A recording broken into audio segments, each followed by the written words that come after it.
I'm teaching Applied Financial Security Analysis. In this class, our students manage the GW Investment Institute. It manages just more than $10 million of real endowment capital. So if you think about this as a business opportunity, if someone's pitching you this idea and says, yes, we have this $10 million, and by the way, we're going to hire people who have no experience, many people would think that's not a great idea. But if you come to GW and you get involved with the Investment Institute, you get involved in our classes, you can get this hands-on experience. We're always thinking about our portfolios that are dynamic.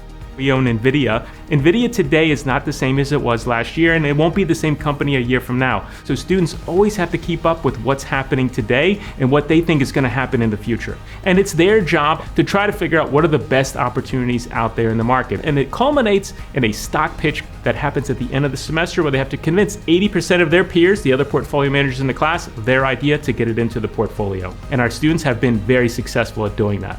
Many of our students that take one of my classes or a class that's affiliated with the GW Investment Institute they're looking for jobs on Wall Street in asset management, investment banking, sales and trading, and many of our students get those opportunities because they take our classes, they do the hard work, and that pays off for their internships and ultimately for the return offers.